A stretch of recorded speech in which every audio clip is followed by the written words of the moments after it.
with my friend Michael, chef of Bastard in Shanghai, formerly Canton Disco and Holy Fruit, and a few other restaurants. So where are we? We are currently in Shunda. This is my first time in the city, and for many consider to be actually sort of the origins of the Cantonese cooking as well. We're about an hour outside of Guangzhou, around Foshan, the furniture manufacturing capital of the world, and is one of the eating capitals of Guangdong, one of the best cities in one of the best provinces of China to eat. So it's really top of the top here.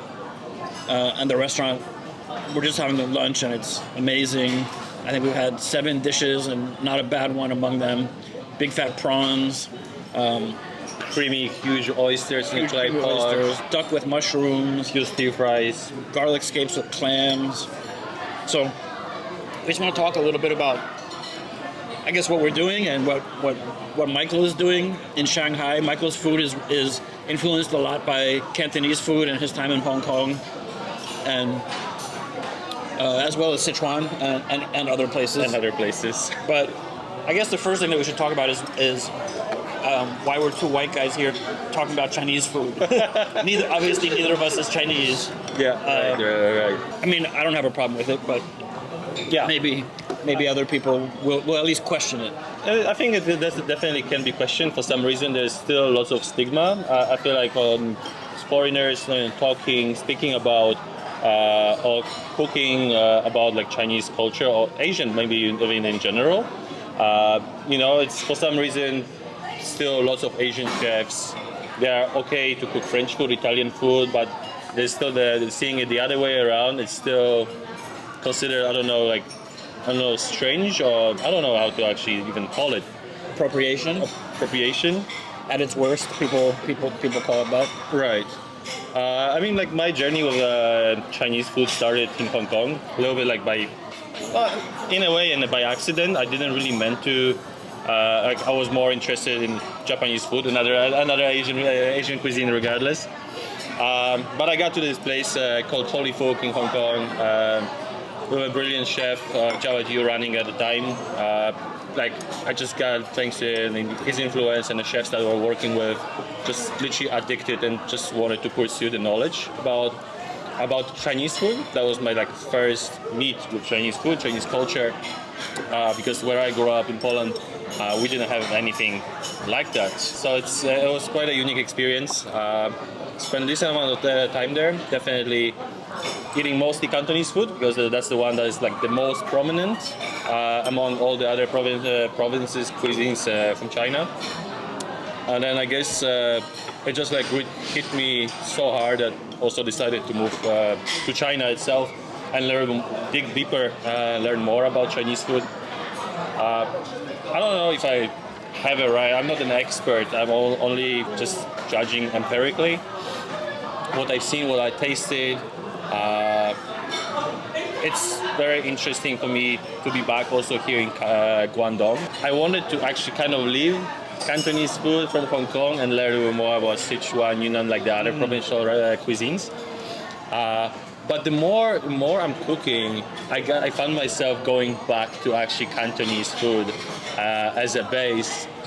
I think there's a few reasons behind this. Yeah, why is that? Why would you say that is?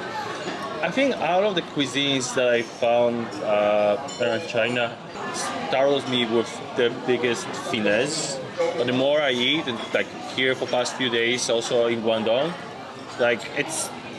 it's amazing and how it's surprising in every single dish, how the flavors interact with each other, the textures interact with each other, the freshness of the product. There's so many layers that the meal cannot be boring. And now Cantonese food, if you open a 5-star hotel anywhere in China, if you have one restaurant, it's a Cantonese restaurant. If you have 2 restaurants, at least one is a Cantonese restaurant. There's always a Cantonese restaurant, right? That's true. But I mean, where we are now, this is not 5-star.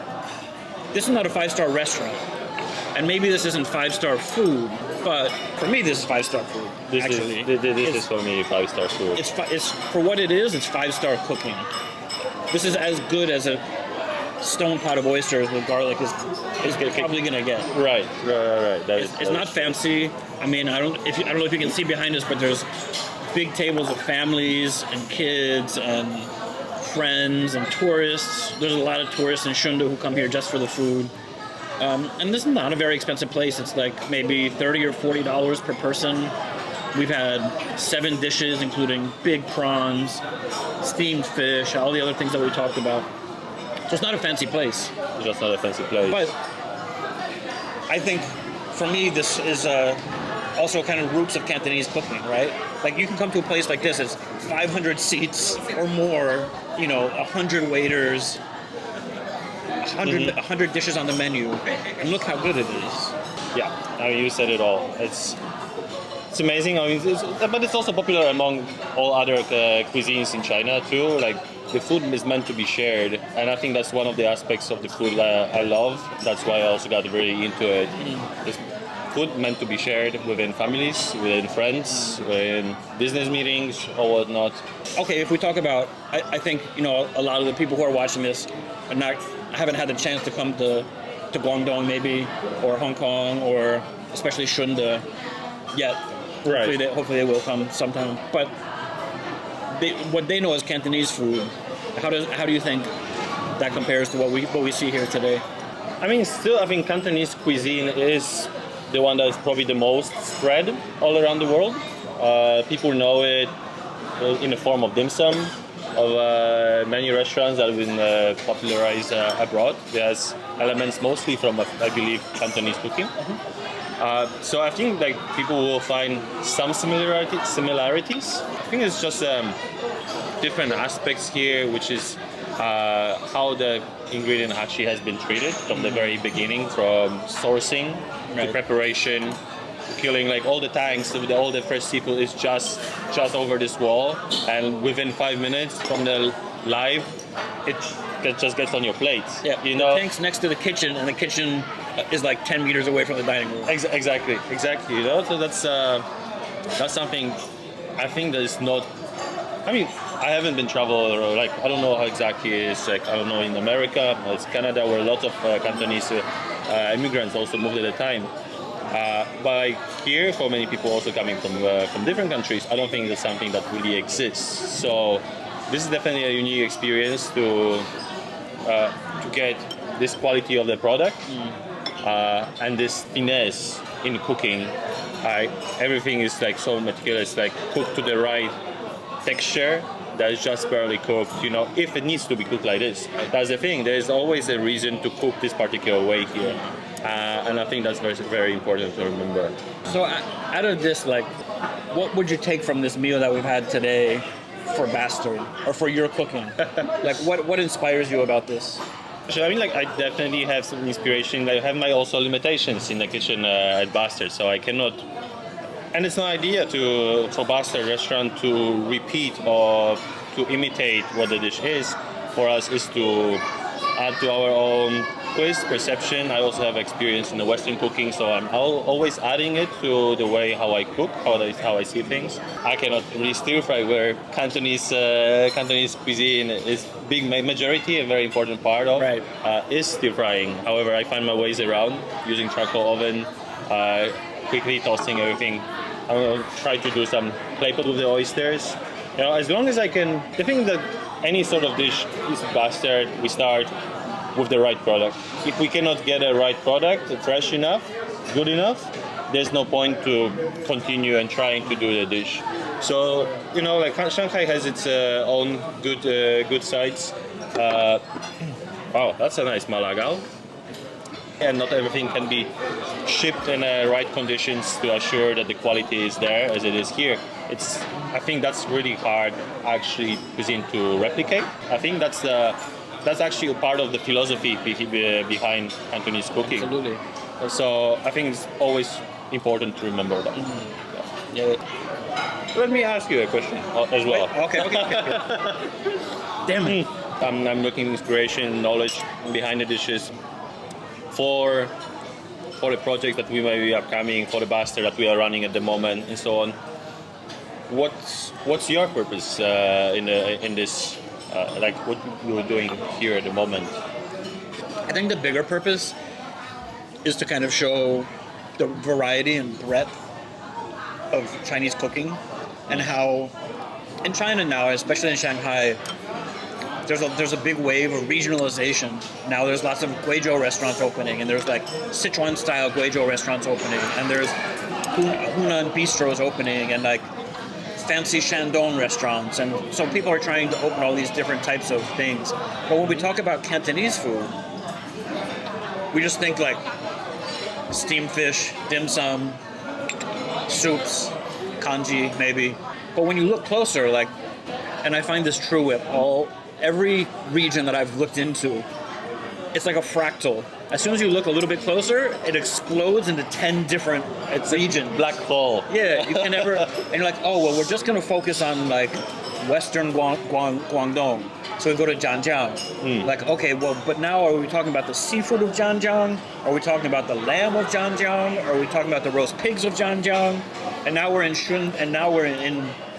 Shunde, which has its own unique style of cooking and unique dishes, even just to Guangzhou, which is an hour away from us, an hour drive from us now, which is Guanfu Thai, the official style, where it's like those classic steamed fish dishes come from, the dim sum comes from. But then if we go up into the eastern part of Guangdong, then we've got Chaoshan and Shantou.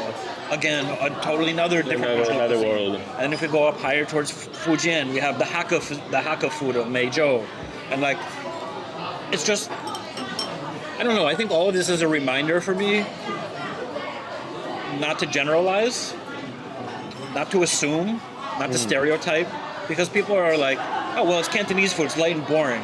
It's like, or it's light and subtle or whatever. It's like, yeah, that's true, but like if you go to Zhanjiang, they serve chili sauce with the roast pork, right? Or with the raw skewers. Right, with the raw skewers. Yeah, with raw skewers with this really spicy chili sauce. Yeah. So it's not true that Guangdong food is this or that. You know, these political boundaries are relatively new, but the food boundaries cross these political boundaries, and it's just when we talk about, I don't know, I think it's really helpful for me, just even as a human, to be like, all right, you know what? I don't know anything about this. And keep reminding myself not to assume and not to generalize. And like you said yesterday when we were talking about roast goose, there are as many roast goose styles as there are roast goose restaurants. So if we, like yesterday we were talking about the difference between maybe a Xinhui style, which is in mainland China, versus a Hong Kong style roast goose.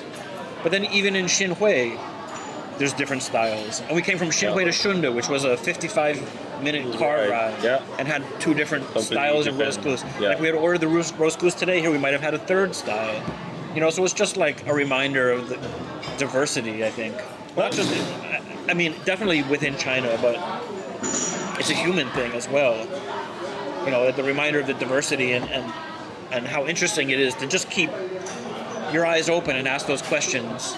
Like, oh, well, why do you do it this way? Why are they doing it that way? Or like, oh, you do the same thing, but how do you do it? That's what I get out of it. I think it's that's also something that like, you know, also not realized now, but some time ago also when I chatted with you, when I came from Hong Kong, where Cantonese food obviously is on a very top level, I really tended to look through the prism, through the lens of what I've seen, what I experienced, what I tried in Hong Kong. But the more I'm here, especially also in Guangdong, that it's just obviously so connected, that I actually, this judgment should leave behind, close the door, open your mind, and check how things can be different. There's no best version of anything. It's about how people approach, how people are different in Guangdong or any other province for that sense. And that's very humbling also to understand that. So, and as simple as it sounds, I think it's a reminder that once you get past a certain technical barrier in cooking, like once you're not talking about bad or good, right? Or like if we assume everybody's cooking pretty good, then it's a difference of opinion. It's a difference of style, and like you said, it's not about judgment anymore. It's about like, oh, well, why are you doing this? And it's a different expression of people. You know, everybody wants to make their twist on an oyster pot or a steamed fish or the steamed rice cake that we're eating or whatever it is. And that's really, I think it's really powerful. I think it's powerful to say like, all right, let's leave the judgment behind and ask why. and then let's show why they're doing it. It takes time to also to get this point, and then like you said, it just start here and then it just goes like this. Yeah, I mean, it's a very deep hole. and nobody in English so far, and maybe by the time that you guys see this video, it will be different. But as of right now, hopefully though. yeah, but there's no like Bible of Cantonese food in English. And then if you think about like writing that's a lifetime of work. Guangdong is big. How big is Guangdong? Like I don't know what's the equivalent state, the size of a state in the U.S. that's the size of Guangdong, but it's big. Yeah. And you'd have to travel a lot, and you'd have to see so many different styles, and then you have to see Cantonese cooking abroad, or you have to see Cantonese cooking in Hong Kong. Yeah, no, but it's also like even just to think about it, is if you're going like exactly from the city to city, you're writing a recipe for the roasted goose. Which recipe are you gonna do? Which one is right? Which one is wrong? Right? Yeah, I want to get past this. Like, is it good or is it bad? Or like, did I like this or did I not like this? Or do you like this or do you not like it? Like, that's the least interesting part of it. Right. The most interesting part is like, why did they choose to do it this way? Why are they doing it this way in this area? Like, is it cultural, geographical, economical? Of course, the answer is it's all of those things. Yeah. Like all of them together, plus the personality of the person who's cooking, plus all those things. I mean, it's endless. It's endless. And so, that being said, we are not the only two voices on this, of course. Like, oh yeah, we're just two guys who happen to be in China and love Chinese food. Yeah. To the point that we're spending some of our free time with some of our friends here at the table to eat as much as we can, see as much as we can. My one last question for you is, what are you trying to do with Bastard? Like when you open Bastard, we talked about this last year when you opened, but what is it like? What if the restaurant has a bigger goal than just to serve people dinner? What is it that you're trying to do with the restaurant?